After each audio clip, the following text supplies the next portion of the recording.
ikasi ditzagun ipuiak. Kri, kri, kri. Horrelaxe aritzen zen udagaraian Txirritx Kilkerra goizetik gauera kantari. Oso ongi abesten zuen.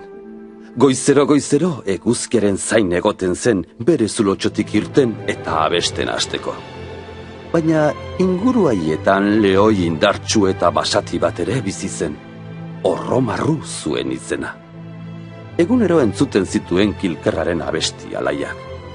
Lehoia beti umore txarreko egoten zen.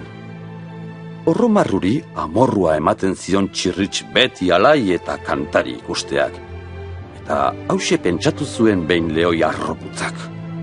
Ez diot bakerik eman behar somor nazkagarri honi.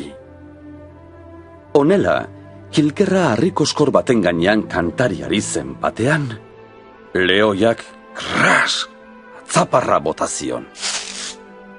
Harrikoskorra txiki eginda, eta Kilker gaixoa lurrari erantsita geratu ziren. Lehoi basatiaren atzaparkada indartsuak gorputz osoa minberaturik utzi zion.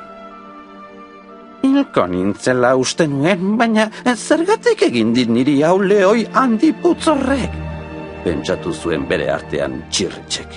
Kilkerra ahal zuen bezala errenka beste harrikoskor batera igo zen. Eta esan zion Orromarruri. Baina ze uste duzuzuk kankailu horrek? Oianeko errege deitzen dizutela eta edozer gauza egin dezakezula, ala? Ni txikia izango naiz, baina ikusiko duzu oraindik. Lehoia asko poztu zen Txirritx minez eta haserre ikustean. Eta esan zion Kilkerrari arro baino arroago. Zaude isilik, txepel hori! Ez alduzu ikusten nik behaz bat nahikoa dudala zu zanpaturik usteko? Txirritx ordea, txikia izan arren, etzen bat ere beldurtia, oso ausarta baizik. Eta etzen isilik geratu lehoi handimandiaren aurrean. Honela esan zion. Arropuz kankailua, badakitzu handia zarela eta ni txikia, baina nire lagunak hemen baleude, ikusiko zenuke orduan. Hala ere, Orromarru lehoiak arropuzkeriak esaten jarraitu zuen. Baina ze ari zara esaten? Zure lagun guztiak ostiko batekin ilargiraino botako nituzkenik! Eztabaida handia izan zuten Orromarruk eta Txirritxek. Eta azkenean, erabaki bat hartu zuten biek. Borroka handi bat egingo zutela lehoiaren lagunek eta Kilkerraren lagunek. Eta bakoitza bere lagunak bilatzera joan zen. Horrela, hartzak, tigreak, elefanteak, otsoak, katamotzak, azeriak, basurdeak eta oianeko animalia handi guztiek lehoiari jarraitu zioten. Orromarruren alde borroka egiteko prest zeuden.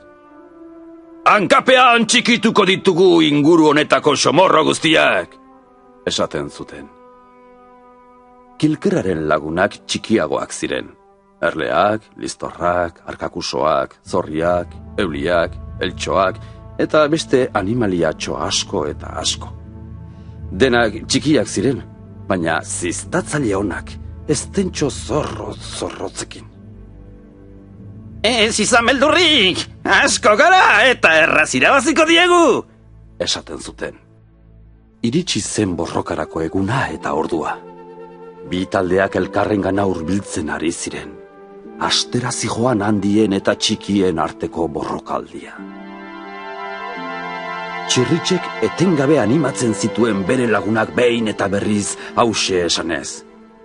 Bat, bi eta hiru, zist eta txist, bizkarranka eta buru. Eta denak gauza bera errepikatzen hasi ziren azkenerako. Bat, bi eta hiru, zist eta txist. Orromarru lehoia ere ez zegoen isilik egoteko asmotan. Orroka eta amarruka animatzen zituen bere lagunak. Aurrera lagunak! Nire atzeko ezkerreko hankako behat txikia baino txikiagoak dira somorro egalari hauek. Zorroztu atzaparrak eta hortzak! Bat, bi eta hambar! Horrela hasi zen oianean txikien eta handien arteko borroka. Kilkerraren taldekoak milaka eta milaka ziren. Eta ez zieten bakerik ematen Lehoien taldekoei zizta eta zizta. Lehoiaren taldekoak ordea, alferrik zebiltzan atzaparka eta hozka. Ezin zituzten animalia txiki egalari haiek harrapatu. Ies egiten zuten. Hau, azkura! Hau, begiko mina! Ui! Sudurra odoldurik daukat! Eta gorpuz guztiko azkura! Gorpuz guztiko azkura!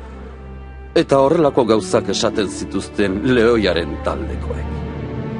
Orromaru Lehoia eta bere taldekoak eztenkadaz, odolez eta beltzunez beterik zeuden. Handik hurbil zegoen ibai batera joan behar izan zuten denek beren gorputzak uretan garbitzera, freskatzera eta sendatzera. Txirritxek eta bere lagunek atzetik jarraitu zieten uraren ertzeraino oianeko lau hankako animalia handiei. Hemendik aurrera bakean uzten ezpatikuzue, gauza bera gertatuko zaizue berriro ere, esaten zien txirritxek. Handik aurrera, Kilkerra eta bere lagunak lasaiago bizi izan omen ziren. Ez omen zuten gehiago animalia handien beldurrik izan. Eta batzuek esaten dute gainera, azkenean Orromaru Lehoia eta Txirritx Kilkerra lagun egin zirela. Hala bazen, ez bazen, gu behintzat beti lagunak izan gaitezen.